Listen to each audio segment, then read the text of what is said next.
HBO's Winning Time is a series dramatizing the life of Magic Johnson and the LA Lakers' heyday. But the man the show is based on won't even watch it. Today, how critics in Lakers like Magic and Kareem Abdul-Jabbar are reacting to Winning Time.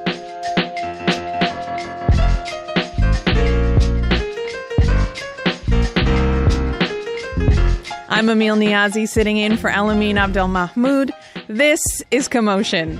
Take a listen to this. Los Angeles Lakers select Magic Johnson. Us together, Magic and Kareem. Kareem and Magic. From here on out, we are playing to win. That's a bit of the trailer, of the very exciting trailer for the HBO series Winning Time, The Rise of the Lakers Dynasty. It's a show about a young Earvin Magic Johnson and a veteran teammate Kareem Abdul-Jabbar as they both work to take the LA Lakers through its legendary Showtime era. Now, people are reacting really differently to the show. You know, audience and critics seem to love its irreverent and high-octane approach, but both Magic and Kareem have been pretty public about not liking it, and they refuse to watch. But none of that stopped HBO from making a second season of Winning Time, which just premiered last week. Morgan Campbell and Ashley Ray have been watching Winning Time from the very beginning, and they are with me now. Welcome to you both. Hi, I'm so happy to be here. Hey, great to see Ashley in real life. Emil, let's do this. Let's do this. Morgan, let's start with you because you're so pumped. Okay, so for those who are less familiar with the Lakers' legacy, and I'm sure there's plenty, what's the significance of the time period that we're talking about in Winning Time? Yeah, so really quick, Winning Time is based on a book called Showtime by a journalist named Jeff Pearlman, who's probably like the preeminent sports biographer working in journalism today. So he did this story about how the Lakers became the Showtime Lakers that those of us who are old enough to remember the Showtime Lakers remember. Because there's a segment of the audience that thinks of the Lakers' glory years as Phil Jackson, Shaquille O'Neal, Kobe Bryant. Yep. Yeah. Yes, but if you're a little bit older, like my age, you remember kind of the tail end of the Showtime Lakers. And these are the group of people that really put the Lakers on the map. So that was Magic Johnson, Kareem Abdul-Jabbar, Pat Riley is the coach. And where Winning Time starts out is the season that Magic arrives, because I think what most people don't remember is that the Lakers were struggling on the court and financially before this crew of people arrived to propel them into the national spotlight.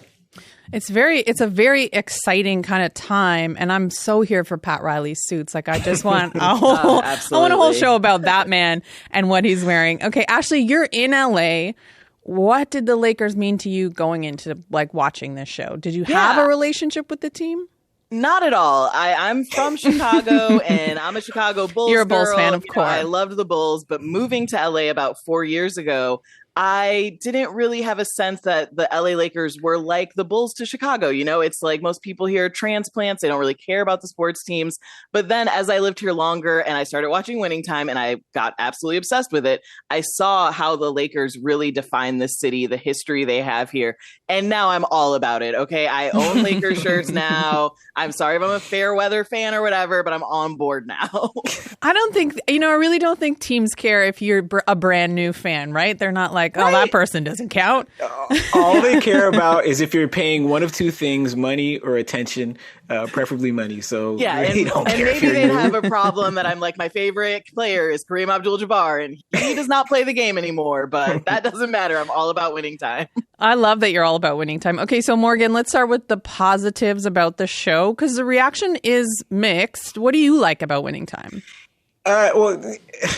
My perspective obviously isn't like the regular person's perspective, because I am a sports journalist and I'm a bit of a music nerd. And what I noticed was like the amount of money they spent on the show, like on these details. Like they have a bunch of people on the show that don't work cheap, up to and including like Robert Glasper doing the music.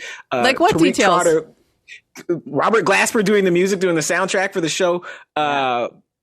Black Thought, Tariq Trotter from The Roots, does the theme song, and I do not imagine he works cheaply. So this was well thought out, and just the fact that like HBO, especially now in the era, because that Paramount owns HBO, and what Paramount likes are like a high volume of low cost shows, which is why you see 85, 90 Day Fiancé spinoffs, because they don't cost a lot, but they put a lot of money behind this. So that's what's impressive. And then also, understanding that it's dramatized and exaggerated, but, you know, getting the backstory of how Magic Johnson, was sort of like, well, he's being portrayed now as this really unrefined country bumpkin dropped into the middle of Los Angeles, and having to deal with like these worldly city slickers like Norm Nixon taking him to school in a one-on-one basketball game at a party at somebody's mansion. Like things like this, like the level of detail to me is intriguing. I like that. I want to get into their reaction in a minute, but Ashley, you're a comedian and an actor, and the tone and the acting, like, it's a bit different. It's a bit jarring at first because it is so irreverent. How do you feel about the tone of the show?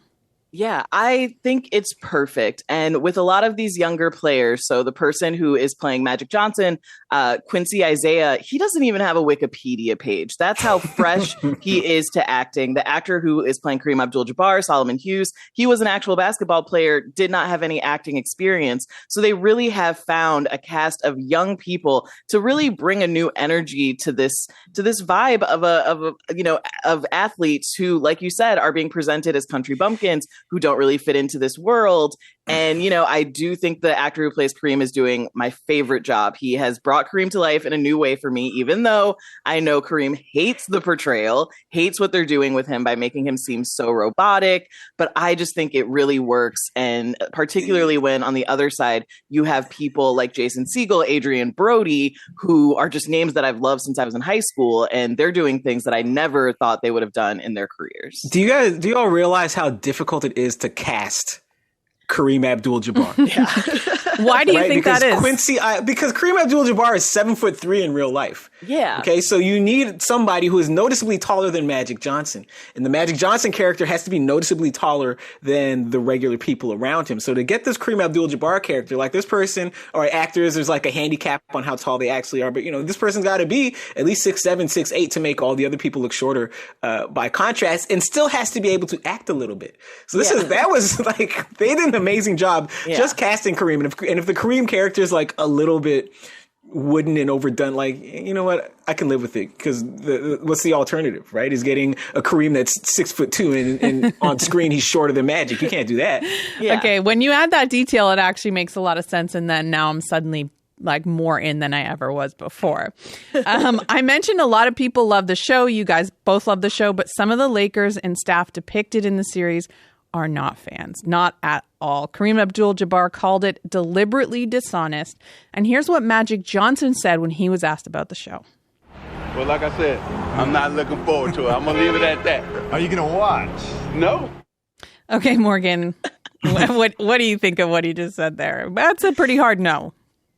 Yeah, and it makes sense because it explores like a lot of the unsavory aspects of Magic Johnson's past and his personality. Like, we all know that he was diagnosed with HIV in 1991. Mm-hmm. And he spoke a little bit about how he acquired it. Like, he hinted towards it. He said he had a lot of groupies and he tried to accommodate them, right? So now we were looking at his early career and he's just portrayed as this womanizer. And like, some of the foreshadowing is really heavy handed. Like, there's that scene where they're getting on the plane and Pat Riley says, "Wrap it up, Magic. There's lots of groupies out there." So we understand what they're hinting at. So I can understand, like, I wouldn't want somebody, even if they're celebrating me, like broadcasting like the most embarrassing moments of my life either. So I can see why he in particular is a little bothered by this. Mm-hmm. Yeah. And particularly when it goes into the adultery with his wife, who he is still married to. Right. And I also think we live in this era now where celebrities are so used to creating and producing their own documentaries, having input where they get to control their image. And Magic Johnson had that. You know, his documentary, They Call Me Magic, on Apple TV came out, and it's a glowing portrait of him. You know, he got every say to say, don't go into them. I don't want the dark details. So, you know, I think since we do get both portraits, we get his side of the story. It's okay to have Winning Time be a little more fictitious or, you know, entertainment based, since the real story is out there. If you want to know about Magic Johnson, there are a million books, documentaries, 30 for 30s you can watch. So let us have fun. That's true. I mean, there really is no shortage of stuff out there. And each episode of Winning Time opens with the standard disclaimer that it is a dramatization, right? They're not pretending that this is completely real life. But we're having this conversation as another sports story is breaking about the 2009 Oscar-winning film The Blind Side, starring Sandra Bullock. Okay, Ashley, very quickly, can you just tell us what's going on there? There's a lot. Absolutely. Michael Ory, who is the person behind The Blind Side, was he believed adopted by this white family. If you saw the movie, played by Sandra Bullock, he believed they adopted him when he was 18, and all this time was part of their family, given family benefits. And then just this February, he found out that actually he's under a conservatorship, which is very different than an adoption. This is similar to what Britney Spears is under. So the Ory family actually has control of his finances, had the ability to sign contracts for him, and he doesn't get family benefits. If they die, he's not in the will. And in fact, they set up their kids to be paid out of this conservatorship, but not Michael. So this is all coming out. Obviously, The Blind Spot was a huge movie. Sandra Bullock won an Oscar for it. It is celebrated as one of the best when it comes to the white savior movies. And now we're finding out the details and the behind the scenes information. And the entire story is just so much more tragic than the movie tries to lead us to believe. Yes, and he was a football player in The Blind Side, and that story is so devastating. It just leaves you feeling sick. Morgan, do you see parallels between that story and sort of the concerns that Magic and Kareem have about the facts that are being depicted in Winning Time? Sort of, except that one, these two are already famous, and what's being depicted in Winning Time are a series of events that happened after these people were already famous. There's a bunch of stuff we can cross-reference, like Magic scored the points or he didn't. Kareem scored the points or he didn't. They won the game or they lost it. Whereas with The Blind Side, if you didn't read the book, I read the book, but I didn't see the movie, and just the trailers for the movie left me feeling icky for the reasons that Ashley laid out about just the white savior stench to all of it. And a lot of what The Blind Side deals with is stuff that the rest of us can't really verify. And what we learned over the years is that Michael Orr, even in the years after that movie came out, was not happy with his portrayal in the movie, because he was portrayed as this ignoramus who just showed up at high school, did not know how to read, had never sat laid in a bed before. Yes. Which he's like, none of that's true. Right. The mom had to teach him how to play offensive line,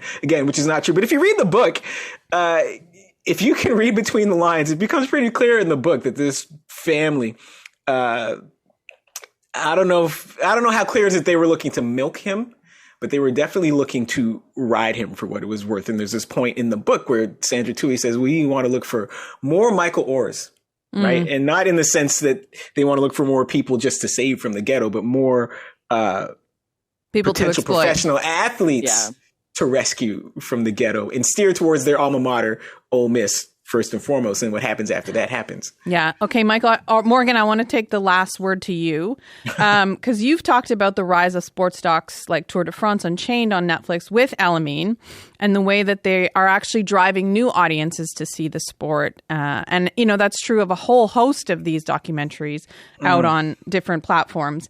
Do you see Winning Time fitting into that conversation? No, I think those documentaries are more for niche sports that need to broaden their audience, and Netflix is a good place for them to do that, especially if they're sports that are big in Europe but not too big in North America. You make a documentary, put it on Netflix. They're doing it with track and field now too. Tennis has done it. Golf, car racing, which is what kicked the whole thing off. These are more like the biopics, and then every time a biopic comes out, we debate whether or not the main character looks like, or the actress or actor looks like the main character. We debate how much is real life and how much is embellished. So this is more like the biopic. This is more like Selena or the Aaliyah biopic than it is like Drive to Survive. Okay, we're talking about Winning Time. It's on HBO. You can see it. And Morgan and Ashley, thank you so much for having this conversation with me. Thanks for having me. Anytime. Morgan Campbell is the host of Bring It In on CBC Gem, and Ashley Ray is a comedian, actor, and host of the podcast TV I Say. Season 2 of Winning Time, The Rise of the Lakers Dynasty, drops every Sunday on HBO.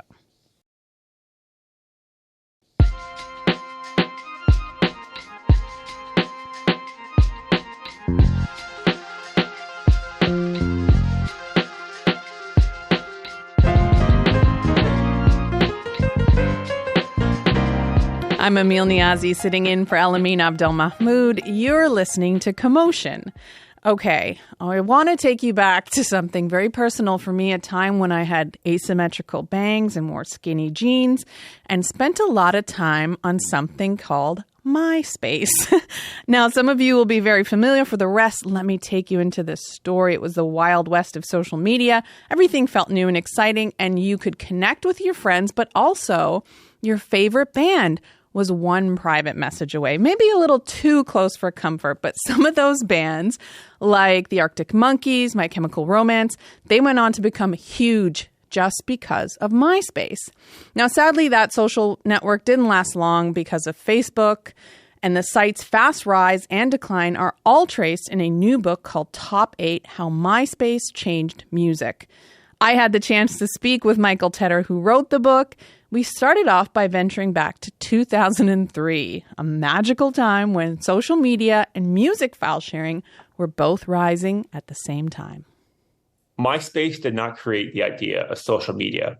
There were a few precursors. Friendster was a big one, but the problem with Friendster was it was very closed off. Yeah. You could only be friends with your friends and maybe your friends of friends.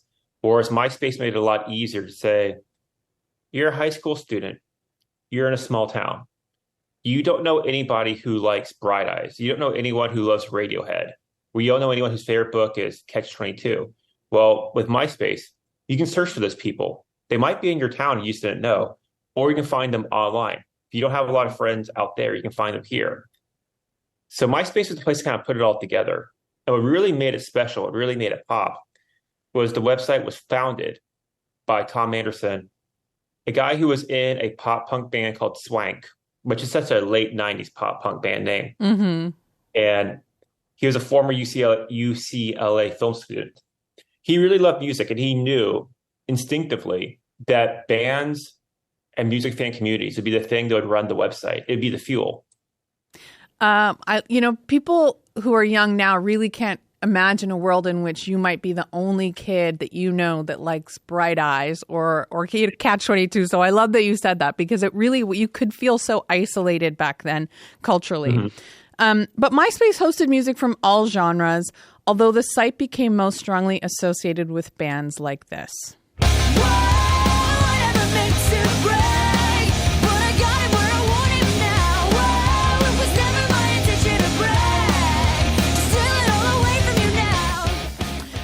From 2007, that's Misery Business by Paramore, one of the many big emo bands that initially built their fan base on MySpace. What is it about emo and MySpace that it was magic, right? They just worked so well together. What happened there? They were made for each other. Like, the book does touch on other scenes, because, there are rappers such as Little John or Soulja Boy who blew up off of MySpace. Pop stars such as Katy Perry or Kate Vogel, lots of people. But those people probably overall would have been famous no matter what. Whereas I feel if MySpace didn't exist, emo still probably would have had a moment, but would have been nowhere near as big and lasting as it was. And without the emo fans, I don't know if MySpace would have caught fire so quickly. Because basically, social media, especially back then, and emo, they share a few central components.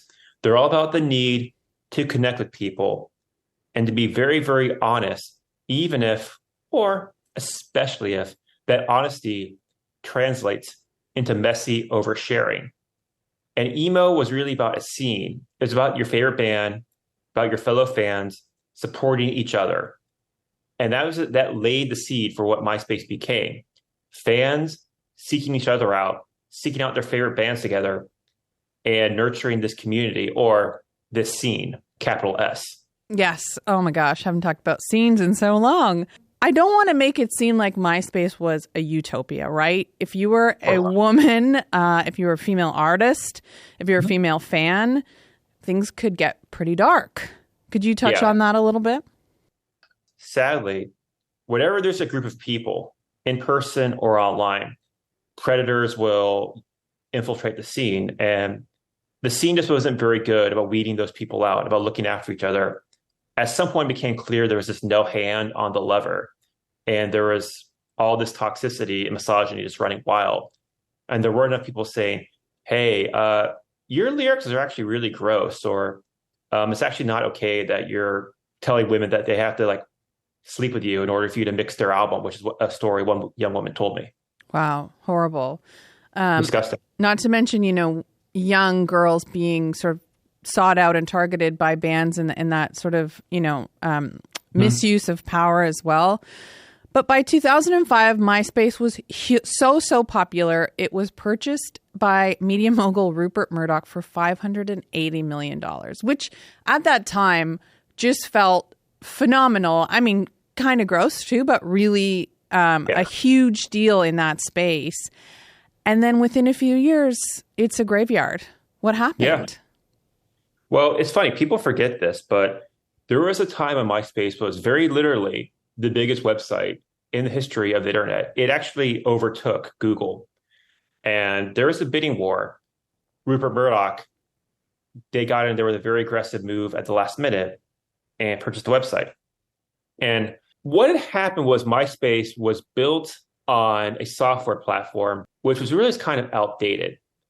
And what they needed to do, and as the website got bigger and bigger, it started to buckle. It started to move a lot slower, especially because Rupert Murdoch bought the website and then turned around and struck a deal with Google for $80 million worth of advertising over 3 years. So, and that was a lot of ads. And so at one point, MySpace had more ads than any website ever. Like you went on there, it's like pop-up after pop-up after pop-up. Also lots of spam, lots of, lots of people's websites were kind of like starting to get taking forever to load.